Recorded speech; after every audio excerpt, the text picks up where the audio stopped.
Everyone, in this video we are going to discuss about the exercises solutions of class 8 science chapter number 5 that is coal and petroleum. So coal and petroleum के हम question answers को discuss करने वाले हैं, उसके exercises solutions देखेंगे. जब भी आप ये वीडियो देख रहे हैं मेक श्योर करें कि आप अपने पास पेन पेंसिल एंड नोटबुक और बुक साथ में रखें ताकि आप साथ साथ नोट भी करते जाएं और सीख लें, और नहीं भी है तो आप स्क्रीनशॉट्स भी ले सकते हैं. सो स्टार्ट करते हैं क्वेश्चन नंबर 1 से. क्वेश्चन नंबर 1 पूछ रहा है what are the advantages of using CNG and LPG as fuels. मतलब कि जो अगर हम सीएनजी और एलपीजी को यूज़ करते हैं बजाय अदर फ्यूल से तो उनके क्या क्या एडवांटेजेस हैं. तो देखिए यहाँ पे मैंने एडवांटेजेस लिखे हैं. एडवांटेजेस क्या होंगे कि जो सीएनजी और एलपीजी है तो सबसे पहले तो दोनों के दोनों क्या करते हैं, ये बर्न करते हैं तो बिल्कुल भी कोई स्मोक नहीं छोड़ते हैं. तो क्या होता है, इनमें स्मोकलेस फ्लेम होता है. ठीक है, स्मोकलेस फ्लेम होता है कि जो बहुत ही अच्छा पॉइंट है. ठीक है, स्मोक नहीं जनरेट करेगा तो हेल्थ रिलेटेड कोई भी इशू नहीं होंगे और ना ही क्या होगा, पॉल्यूशन होगा. So that is the best point. Second thing is कोई भी ऐश नहीं बचता है. जैसे बाकी अगर हम लकड़ी जलाते हैं या कुछ भी जलाते हैं तो उसके बाद हमें ऐश मिलता है ना, राख मिलता है लास्ट में, बट इनमें कोई भी किसी भी तरीके का ऐश नहीं मिलता है बर्निंग करने पे. और ये क्या है, बहुत ज़्यादा इजी है हैंडल करने में और कन्वीनियंट है स्टोर करने में. आपने देखा होगा एलपीजी भी सिलेंडर्स में भर के आती है, सीएनजी भी. सो इनको हम अच्छे से स्टोर भी करके रख सकते हैं. इसीलिए ये क्या है, एडवांटेजेस हैं टू यूज़ आपका एलपीजी एंड सीएनजी बजाय अदर फ्यूल्स के. सो क्वेश्चन नंबर 2 पूछ रहा है name the petroleum products use for surfacing of roads. Roads बनाने में कौन सा पेट्रोलियम प्रोडक्ट यूज़ किया जाता है, तो दैट इज बिटमिन. तो बिटमिन का यूज़ किया जाता है फॉर द आप सरफेसिंग ऑफ रोड्स में उसका यूज़ किया जाता है. क्वेश्चन नंबर 3 पूछ रहा है describe how coal is form from dead vegetation and what is the process called.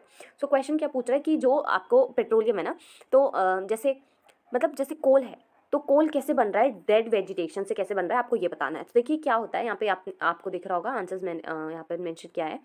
सो जो डेंस फॉरेस्ट है, ठीक है, वो क्या होता है, डेंस जो घने जंगल होते हैं वो क्या हो जाते हैं, सॉइल के नीचे वो दब जाते हैं नेचुरल प्रोसेस की वजह से.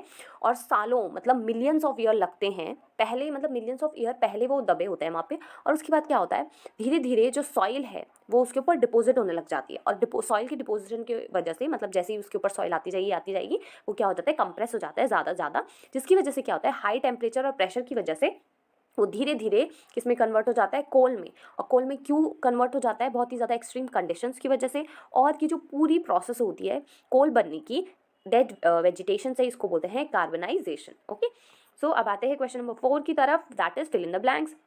फिल इन द ब्लैंक्स में क्या पूछ रहा है कि फॉसिल फ्यूल्स आर. तो फॉसिल फ्यूल्स क्या क्या है, आप देख सकते हो यहाँ पे कोल, पेट्रोलियम और नेचुरल गैस. ये आपके क्या है, फॉसिल फ्यूल्स, कोल, पेट्रोलियम और natural gas. So these are the fossil fuels, जैसे कि आप देख सकते हैं कोल, पेट्रोलियम और नेचुरल गैस. तो ये हैं आपके फॉसिल फ्यूल्स. क्वेश्चन नंबर 2 पूछ रहा है कि जो प्रोसेस है सेपरेट करने की अलग अलग कॉन्स्टिट्यूएंट्स को पेट्रोल से, उसे क्या कहते हैं. पेट्रोलियम से अगर हम क्या कर रहे हैं, कॉन्स्टिट्यूएंट्स को अलग कर रहे हैं तो उस प्रोसेस को क्या बोलते हैं, तो उस प्रोसेस को बोलते हैं हमारा रिफाइनिंग. लीस्ट पॉल्यूटिंग फ्यूल अगर देखा जाए सो दैट इज सीएनजी. इसीलिए बोला जाता है कि सीएनजी व्हीकल्स को प्रेफर करो, ठीक है, क्योंकि वो लेस पॉल्यूटिंग होता है. Next is true false. True false में देख सकते हैं पहला क्वेश्चन है कि fossil fuels can be made in laboratory. मतलब कि फॉसिल फ्यूल्स को हम लेबोरेटरी में बना सकते हैं, तो ये बिल्कुल गलत है, नहीं बना सकते, इसलिए false. CNG is more polluting fuel than petrol. बिल्कुल गलत है, क्योंकि जो पेट्रोल है वो क्या करता है, पॉल्यूशन कॉज करता है बजाय सीएनजी के. CNG is less polluting. Coke क्या होता है, almost pure form of carbon. बोल रहा है कि कोक सबसे प्योरेस्ट फॉर्म होता है कार्बन का. सो दैट इज ट्रू, ये बिल्कुल सही बात है. नेक्स्ट क्वेश्चन क्या पूछ रहा है, देखें coal tar is the mixture of various substances. So coal tar में क्या होता है, अलग अलग सब्सटेंसेस मिक्स होते हैं, तो ये बिल्कुल सही है, दैट इज ट्रू. नेक्स्ट पूछ रहा है कि kerosene is not a fossil fuel. तो कैरोसिन एक फॉसिल फ्यूल नहीं है, सो ये बिल्कुल गलत है, फॉल्स. ठीक है, अगर बोलता कि kerosene is a fossil fuel तो वो ट्रू होता.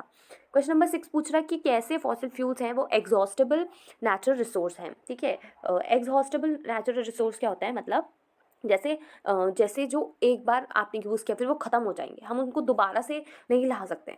क्यों, क्योंकि अब देखिए ये हमको इस क्वेश्चन में समझना है. तो देखो the process of formation of fossil fuels requires millions of years. हमको पता है, अगर आपने देखा इससे पहले भी हमने जब कार्बन के बारे में पढ़ा था तो उसमें हमने देखा था कि बहुत ज़्यादा मिलियंस ऑफ ईयर्स लगते हैं उसे बनने में. ऐसा नहीं कि हमने आज रखा कल आपको कार्बन मिल जाएगा या कोल मिल जाएगा. सो दैट इज़ नॉट, ये कंपलसरी नहीं है, ये ऐसा नहीं हो सकता है. सो इसीलिए जो प्रोसेस है उसको काफ़ी ज़्यादा टाइम लगता है, टाइम कंज्यूमिंग प्रोसेस है.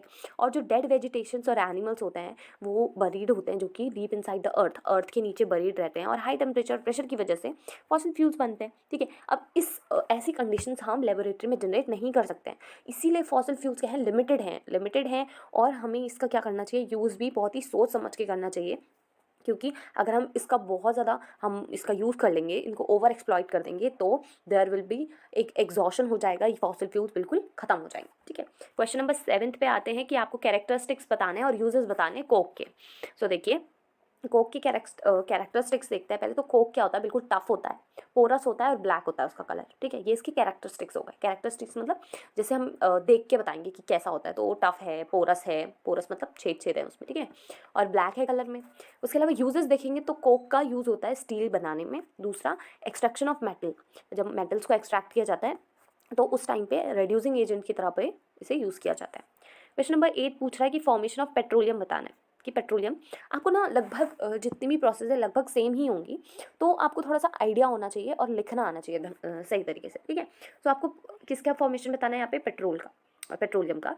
तो देखिए, सेम जैसे पहले था कि इसमें क्या होता है, डेड ऑर्गेनिजम्स है वो बरीड होंगे सी में, वहाँ पर सॉइल में हो रहे थे, यहाँ पर क्या हो जाएगा सी, बस इतना याद रखना है।